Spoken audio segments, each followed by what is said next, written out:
Hi guys, I'm Gaurav Kumar. I'm a chemical engineer and now I'm preparing for UPSC, that's a civil servant examination.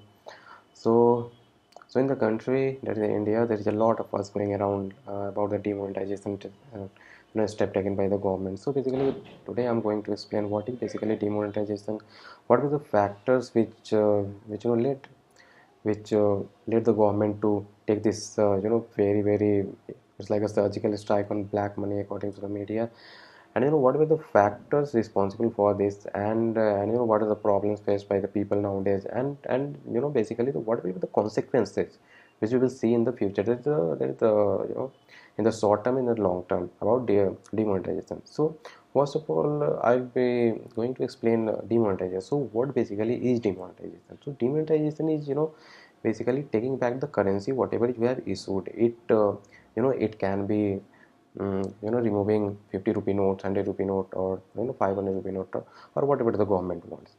So the government, it's a legal tender about the notes.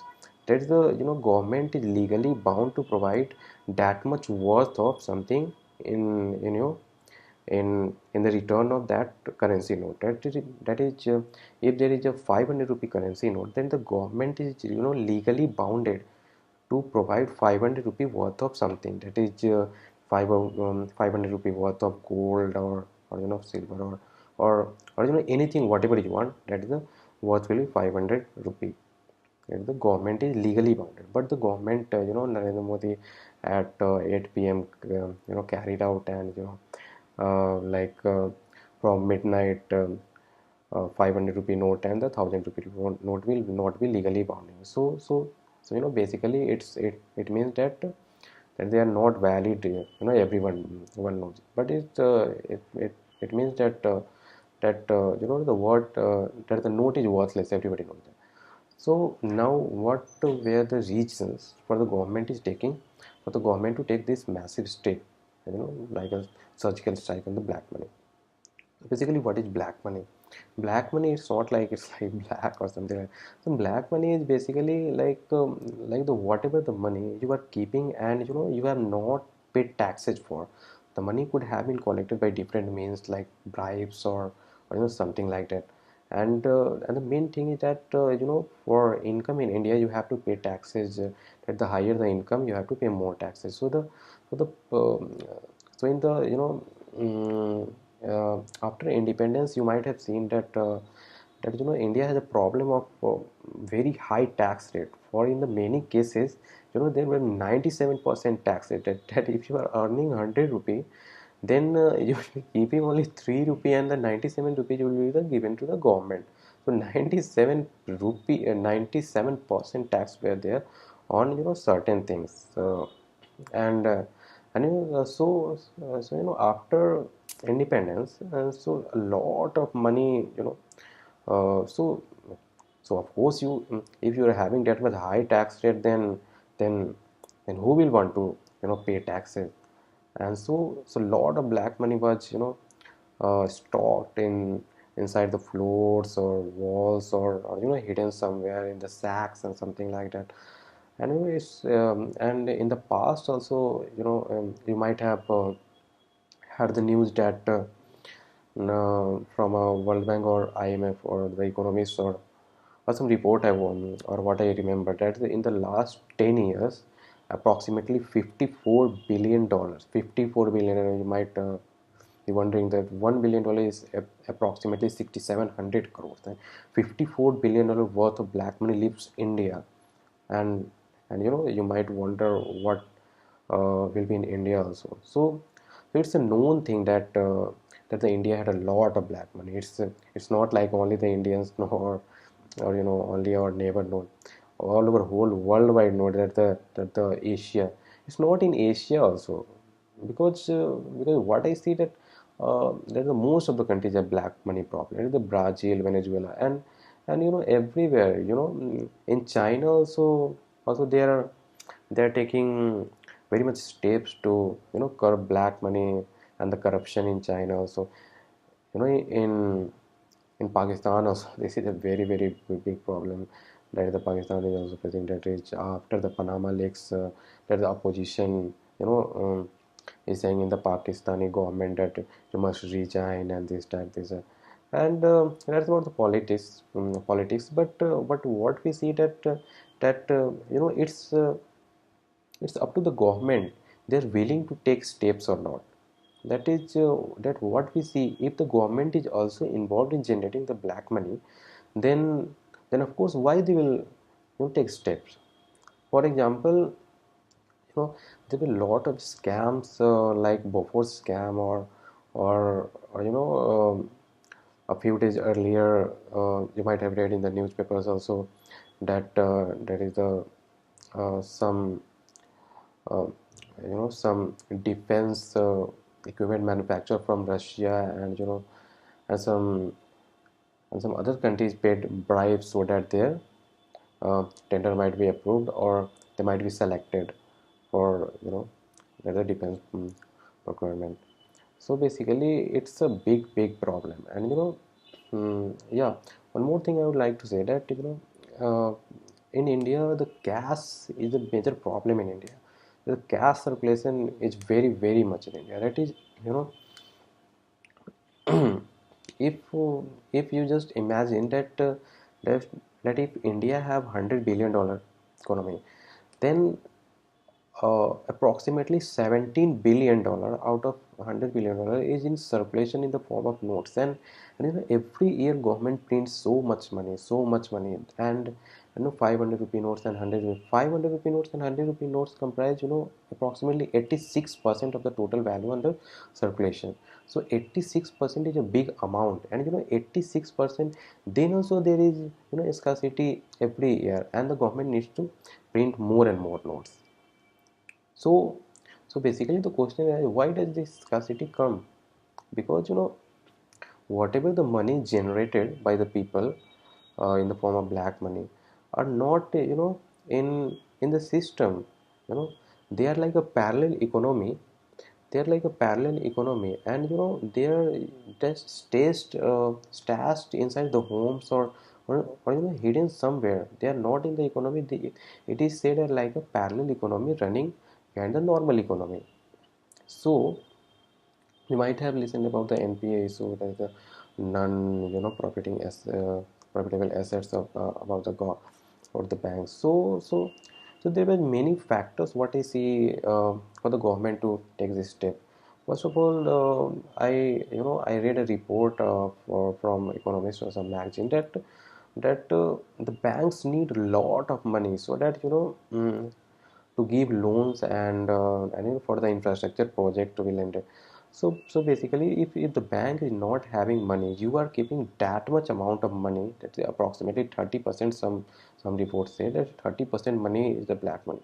So if you are keeping that much 30% money out of the system, then and they are not in the banks, then how will be the banks be lending to the common citizens, like students, or for the real estate, for or making the roads or something like that.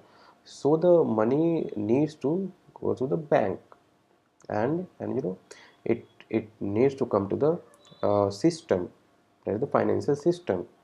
And one more, one of my friend was asking that yeah, that that after the deadline, that is after 30 December, just imagine that a person just burns his money because he can't disclose it, or give 200% tax or something like that on that, like a penalty. So how does that money comes to the government? Yeah, it's a genuine question, so I would like to explain this, how that money will come to the government. So just have a situation that the government have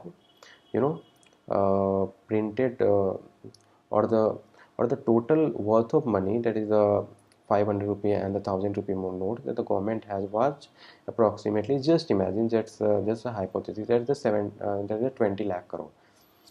20 lakh crore, yeah. And what happens is, after the deadline, the government have approximately deposited in the bank account nearly 14 lakh crore, just a hypothesis. So what about the 6 lakh crore? Where did that money went? 6 lakh crore is a huge amount. So in a repo, so 14 lakh crore will be on people's account, that's a common citizens account, and the rest of the money which didn't came into the system, and that was a black money. That's how can we see it. And it's a report that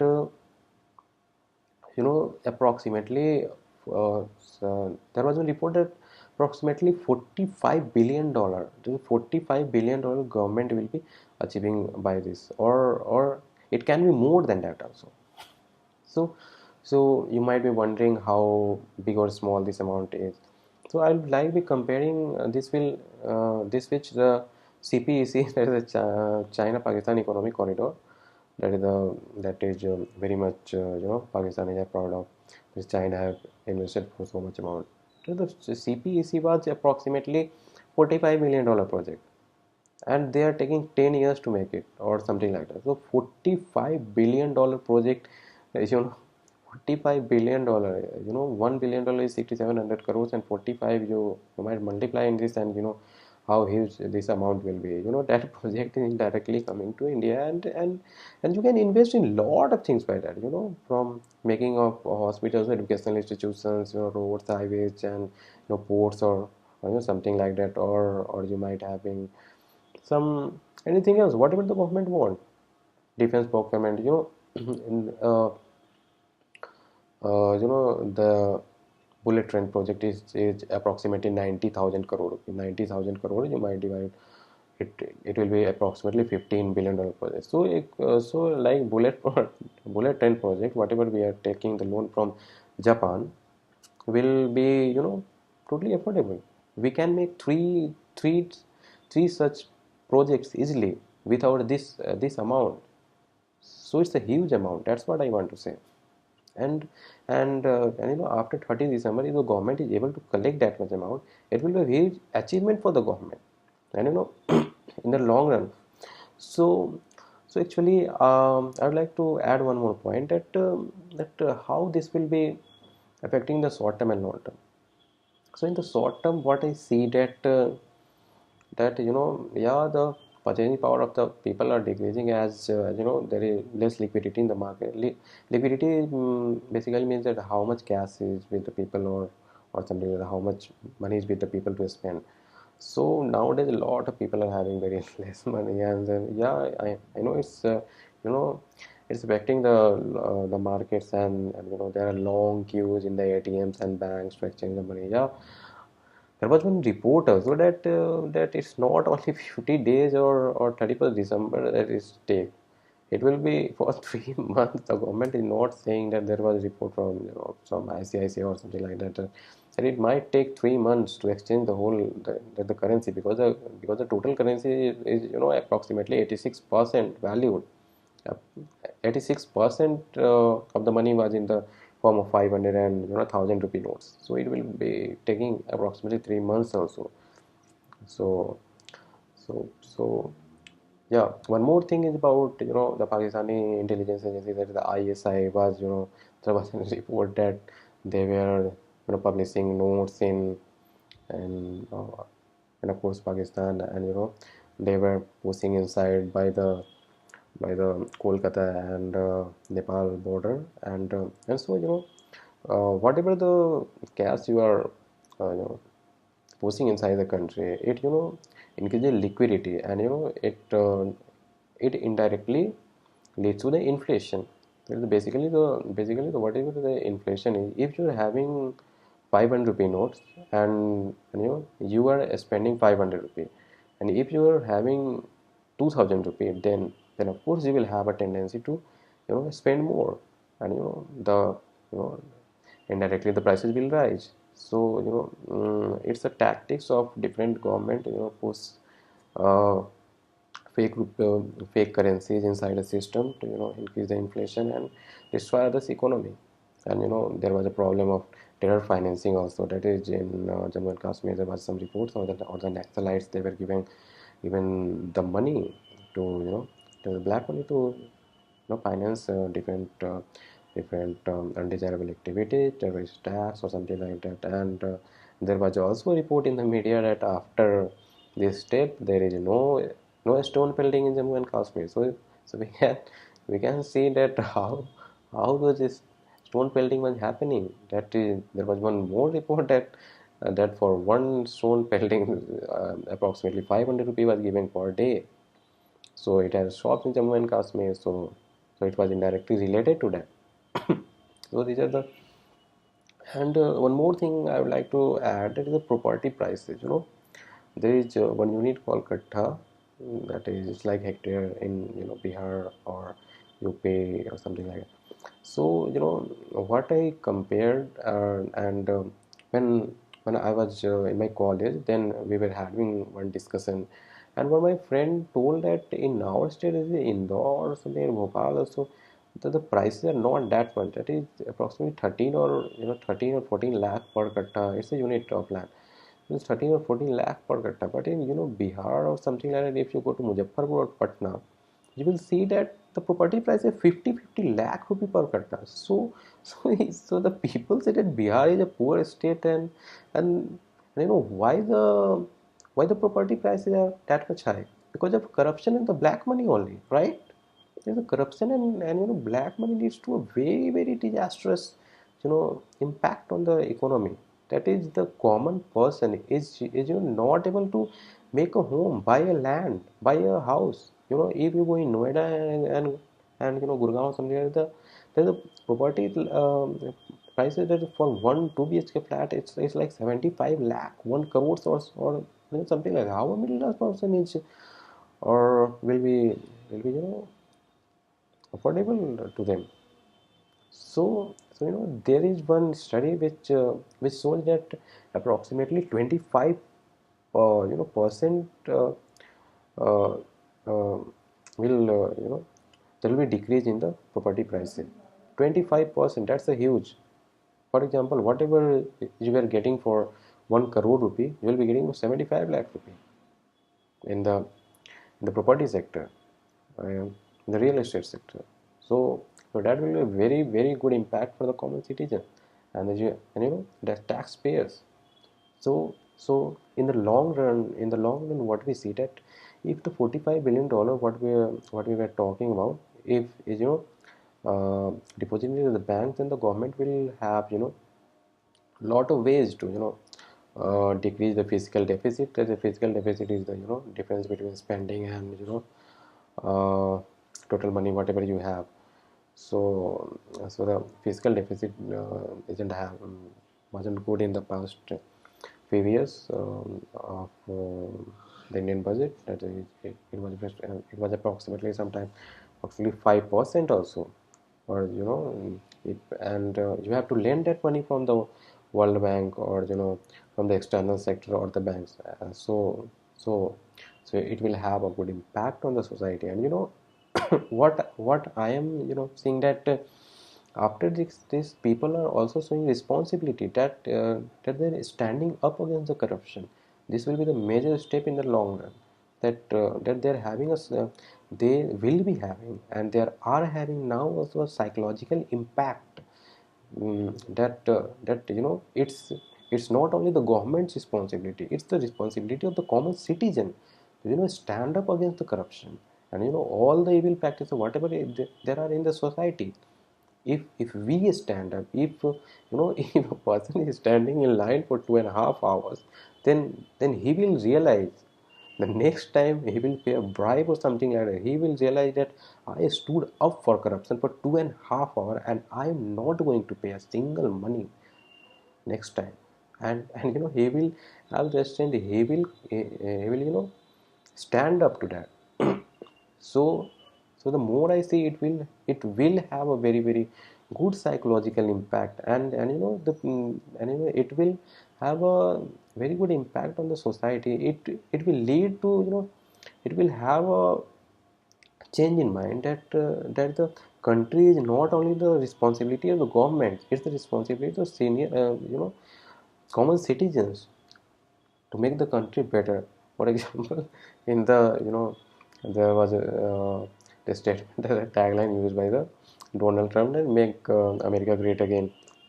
The lie that you can't make America yourself great again, and Similarly, for making India great again, we will have to stand up with the common citizens. Yeah, yeah, I know there are very long queues and in the banks, there are very much problems. But for the betterment of the country, we will have to do it.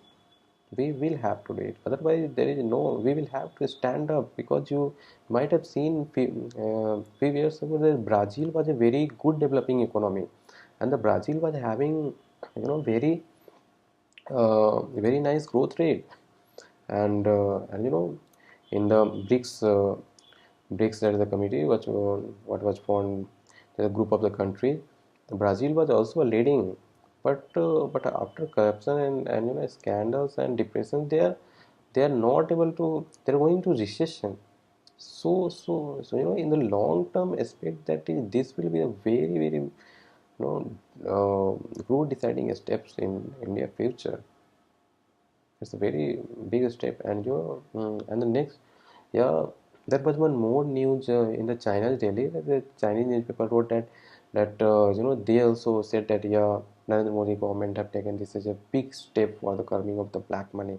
And the whole world is appreciating it. The Singapore newspaper said that, yeah, there was one Singapore founder which they very much appreciate, and the whole world appreciated. He founded Singapore. Singapore was nothing, and whatever Singapore you see is due to his effort. So the Singapore daily newspaper compared Narendra Modi with that founder. So the whole world realizes that this is a very very big step. And this is the first step that the government is taking. And what I see, that in the black money market, it's not only the currency notes what what comprises of the black money. There's the real estate and the land records and the Benami property. That the Benami property is that the property doesn't belongs to anyone's name. So if a government officials come and ask whose property is this, you just say, I don't know whose property is this. There was some name like Richard, Ramesh, anything. I don't know whose property is it. So the government can't do anything. And the next step should be taken for the Benami properties, real estates, and something like that.